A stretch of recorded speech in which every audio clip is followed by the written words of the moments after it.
Nous sommes là car le temps est venu. Le temps est venu de libérer les 48 otages détenus par le Hamas. Le temps est venu d'arrêter la guerre, les bombardements à Gaza, les massacres et les populations en fuite. Le temps est venu car l'urgence est partout. Le temps de la paix est venu, car nous sommes à quelques instants de ne plus pouvoir la saisir. C'est pour cela que nous nous retrouvons aujourd'hui. Certains diront trop tard, d'autres diront trop tôt. Une chose est sûre, nous ne pouvons plus attendre. En 1947, cette Assemblée décidait du partage de la Palestine mandataire entre deux États, l'un juif et l'autre arabe, et reconnaissait ainsi le droit de chacun à l'autodétermination. La communauté internationale consacrait là l'État d'Israël, accomplissant le destin de ce peuple, enfin, après des millénaires d'errance et de persécution, et qui put fonder là une si belle démocratie. La promesse d'un État arabe, elle, reste jusqu'à ce jour inachevée. Depuis lors, c'est un long chemin d'espérance et de désespoir mêlés qu'Israéliens et Palestiniens ont parcouru chacun à leur manière. Et nous avons cheminé avec eux, chacun d'entre nous selon son histoire et selon sa sensibilité. Mais la vérité est que nous portons la responsabilité collective d'avoir failli jusqu'ici à bâtir une paix juste et durable au Proche-Orient. C'est l'évidence même qui s'est imposée à nous le 7 octobre 2023, lorsque le peuple israélien a subi la pire attaque terroriste de son histoire. 1224 hommes, femmes et enfants tués, 4834 hommes, femmes et enfants blessés, 251 hommes, femmes et enfants enlevés. La barbarie du Hamas et de ceux qui ont collaboré à ce massacre a stupéfait Israël et le monde. Le 7 octobre est une blessure encore vive pour l'âme israélienne comme pour la conscience universelle. Nous la condamnons sans aucune nuance, car rien, jamais, nulle part, ne peut justifier de recourir au terrorisme. Nous pensons en ce jour aux victimes et à leurs familles. Nous disons notre compassion aux Israéliens et exigeons avant toute autre chose que tous les otages encore détenus par le Hamas soient libérés sans aucune condition. Nous, Français, avons rendu un hommage national à nos 51 compatriotes assassinés ce jour-là et à toutes les victimes du 7 octobre 2023. Nous ne les oublierons pas, jamais. Comme jamais, nous ne cesserons le combat existentiel contre l'antisémitisme. Français, nous savons la morsure du terrorisme. Nous portons au cœur le souvenir du témoignage de fraternité offert après les attentats commis à Paris le 7 janvier 2015 par des dizaines de dirigeants étrangers manifestant avec eux, au premier rang desquels le Premier ministre israélien et le président de l'autorité palestinienne. Nous savons qu'aucune faiblesse n'est possible face aux terroristes. Nous savons aussi le danger des guerres sans fin.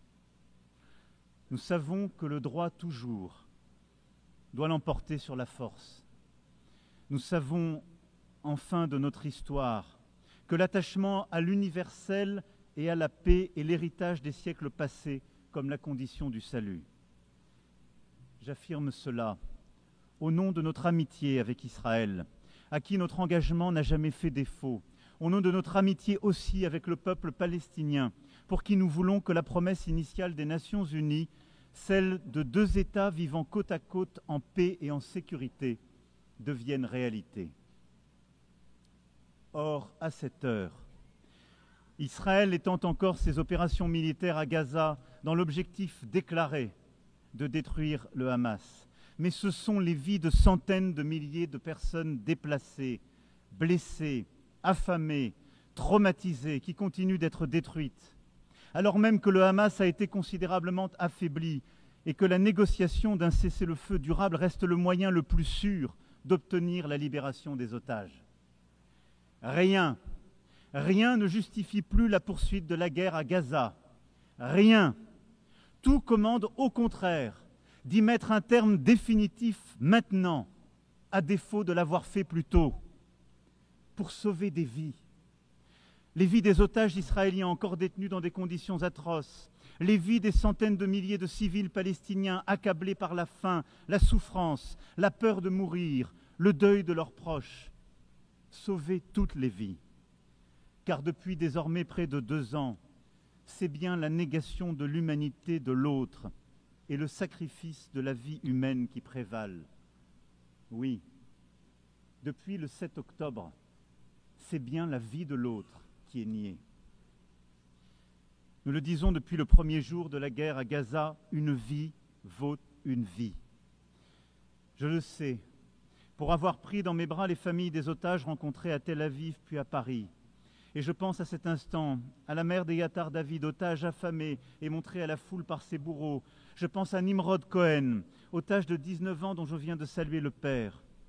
Je le sais, pour être allé aussi au chevet des victimes palestiniennes des opérations militaires israéliennes, réfugiés à Al-Arish, des femmes, des enfants, dont je n'oublierai pas le regard. Je le sais, pour avoir rencontré des jeunes de Gaza accueillis en France, et je pense à Rita Baroud, qui aurait dû être avec nous aujourd'hui, et qui continue de témoigner de la détresse de ses proches à Gaza. Une vie vaut une vie. Et notre devoir à tous est de protéger les uns et les autres, devoir indivisible comme l'est notre humanité commune. Une solution existe pour briser le cycle de la guerre et de la destruction. C'est la reconnaissance de l'autre, de sa légitimité, de son humanité, de sa dignité. Que les uns et les autres rouvrent les yeux et voient des visages humains, là où la guerre a placé le masque de l'ennemi ou les traits d'une cible. C'est la reconnaissance qu'Israéliens et Palestiniens vivent dans une solitude jumelle, solitude des Israéliens après le cauchemar historique du 7 octobre 2023, solitude des Palestiniens à bout de force dans cette guerre sans fin.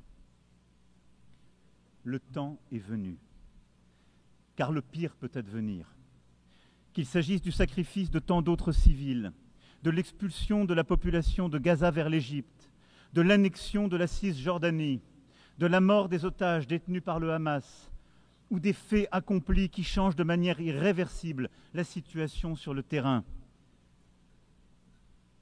C'est pour cela que nous devons aujourd'hui, ici même, ouvrir ce chemin de paix, car depuis juillet dernier, l'accélération des événements est terrible.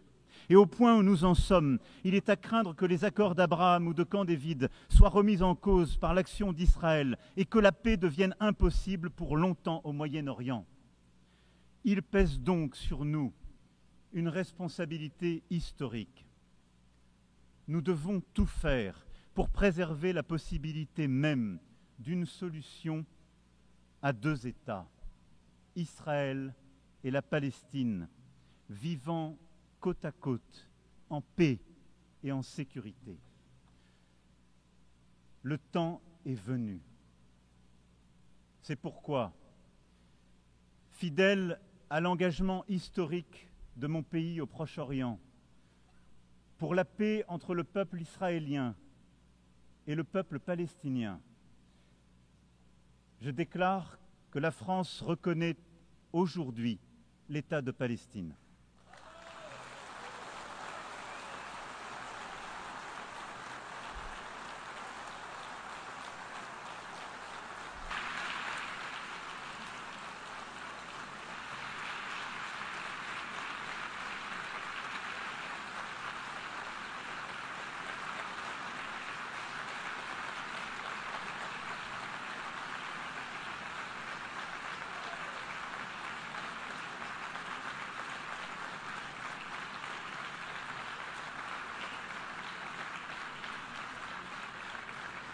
Cette Cette reconnaissance est une manière d'affirmer que le peuple palestinien n'est pas un peuple en trop, qu'il est au contraire ce peuple qui ne dit jamais adieu à rien, pour parler avec Mahmoud Darwish, un peuple fort de son histoire, de son enracinement, de sa dignité. Et la reconnaissance des droits légitimes du peuple palestinien n'enlève rien aux droits du peuple israélien, que la France a soutenu dès le premier jour et au respect desquels elle n'est pas moins attachée. Précisément car nous sommes convaincus que cette reconnaissance est la solution qui seule permettra la paix pour Israël. Jamais la France n'a manqué à Israël quand sa sécurité était en jeu, y compris face aux frappes iraniennes. Cette reconnaissance de l'État de Palestine est une défaite pour le Hamas, comme pour tous ceux qui attisent la haine antisémite, nourrissent des obsessions antisionistes et veulent la destruction de l'État d'Israël. Cette reconnaissance de la France est accompagnée par celles qui seront annoncées aujourd'hui, entre autres, et je les en remercie, celles d'Andorre, de l'Australie, de la Belgique, du Canada, du Luxembourg, de Malte, de Monaco, du Portugal, du Royaume-Uni, de Saint-Marin, qui ont attendu avec nous ce moment. Et saisissant l'appel de juillet dernier, ont fait le choix de la responsabilité, de l'exigence et de la paix. Cela, après le choix fait par l'Espagne, l'Irlande, la Norvège et la Slovénie en 2024 et tant d'autres auparavant. Cette reconnaissance ouvre le chemin d'une négociation utile aux Israéliens comme aux Palestiniens. Ce chemin est celui du plan de paix et de sécurité pour tous que l'Arabie saoudite et la France ont soumis au vote de cette Assemblée qu'il a adopté à une très large majorité.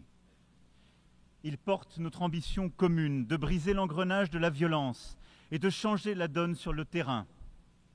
Nous avons su faire un pas les uns vers les autres, sortir de nos postures habituelles et nous donner des objectifs concrets. Il nous appartient maintenant, ensemble, de déclencher une mécanique de paix répondant aux besoins de chacun. Le premier temps de ce plan de paix et de sécurité pour tous est celui de l'urgence absolue, celle de coupler la libération des 48 otages et la fin des opérations militaires sur tout le territoire de Gaza. Je salue les efforts du Qatar, de l'Égypte et des États-Unis pour y parvenir et demande à Israël de ne plus rien faire qui entrave leur aboutissement. Le Hamas a été vaincu sur le plan militaire par la neutralisation de ses chefs et de ses décideurs. Il doit l'être sur le plan politique pour être véritablement démantelé. Dès lors que le cessez-le-feu aura été agréé, c'est un effort massif que nous devrons produire collectivement pour porter secours à la population de Gaza. Et je remercie l'Égypte et la Jordanie de leur engagement ici et rappelle à Israël l'obligation absolue qui est la sienne de faciliter l'accès humanitaire à Gaza pour aider une population aujourd'hui démunie de tout. Le deuxième temps est celui de la stabilisation et de la reconstruction à Gaza. Une administration de transition intégrant l'autorité palestinienne, la jeunesse palestinienne, accompagnée de forces de sécurité dont nous accélérerons la formation, aura le monopole de la sécurité à Gaza. Elle mettra en œuvre le démantèlement et le désarmement du Hamas, avec le soutien des partenaires internationaux et les moyens qui seront nécessaires à cette mission difficile. La France est prête à contribuer à une mission internationale de stabilisation et à soutenir, avec ses partenaires européens, la formation et l'équipement des forces de sécurité palestiniennes. Dès lors que la négociation le permettra, le Conseil de sécurité pourra décider le déploiement d'une mission de soutien civil et sécuritaire en liaison avec les autorités palestiniennes, avec le consentement des autorités israéliennes. Il reviendra aussi à l'État de Palestine de rendre espoir à sa population éprouvée par des années de violence, d'occupation, mais aussi de division et d'incurie. Il lui reviendra donc d'offrir à son peuple un cadre d'expression démocratique renouvelé et sécurisé. Le président Mahmoud Abbas en a pris l'engagement auprès du prince Mohammed Ben Salman et de moi-même. Il a condamné avec force les attaques terroristes du 7 octobre 2023 Il a affirmé son soutien au désarmement du Hamas et s'est engagé à l'exclure de la gouvernance à venir de Gaza comme de l'ensemble du territoire palestinien.